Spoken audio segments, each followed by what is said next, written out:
as the Nigerian entertainment industry performed in the last few months. In today's opening report, we find out what may have caused reduced contributions from this industry, as well as what experts are saying. Take a look.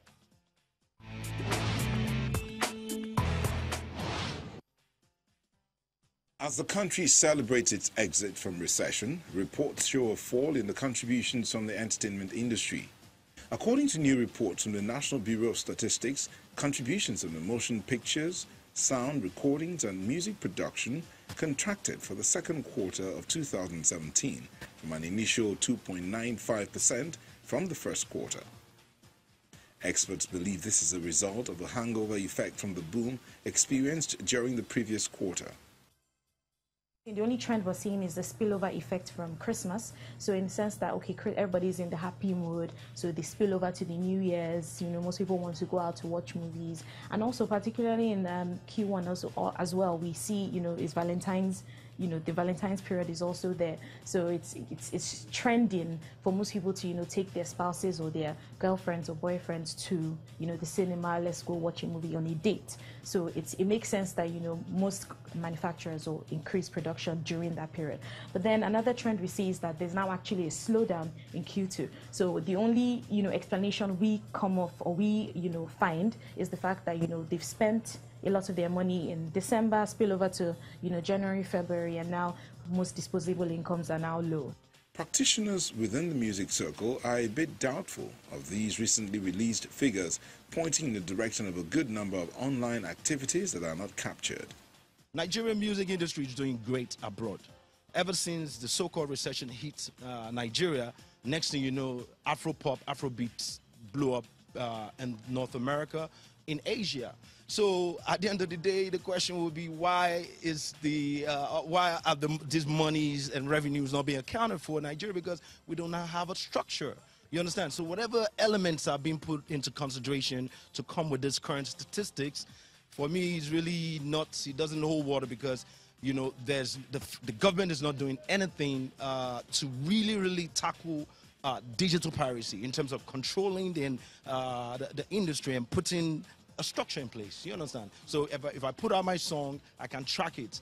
You understand? Then it will give me more transparency with amongst the CMOs. You know, you have all the issues. So, you know, we need to tackle first before we get there. Reports from the cinemas record The Wedding Party as the highest grossing box office movie from Nollywood, earning almost ₦500 million. Not every movie enjoys such reception at the box office, plus the industry currently operates an environment with too little number of cinema screens.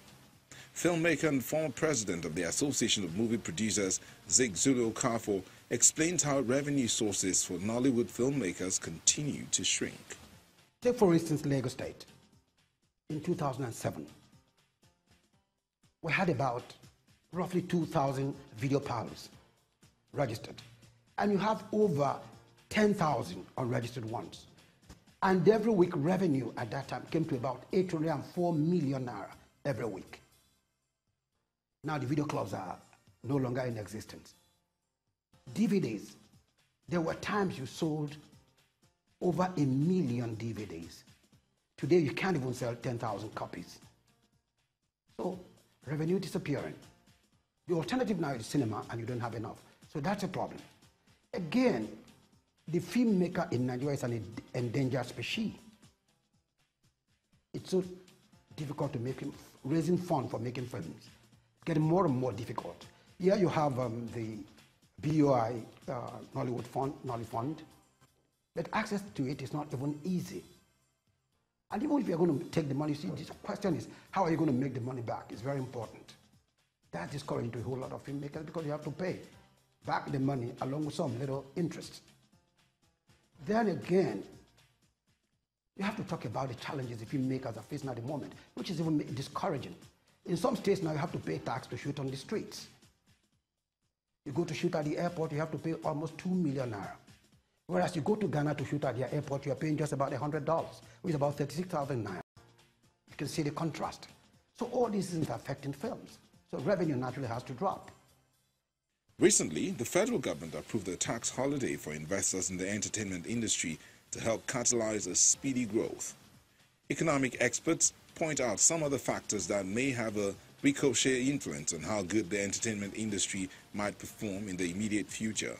If there's less money to spend, like I tried to point out earlier, consumers wouldn't have to make informed decision on what is most important for me right now. I have this few money and the economy isn't growing, it's shrinking. We have to be very careful in how much we spend, and the entertainment industry generally may suffer because of this, because now they have to prioritize what they're going to spend on. But that is the worst case scenario if we go back to recession.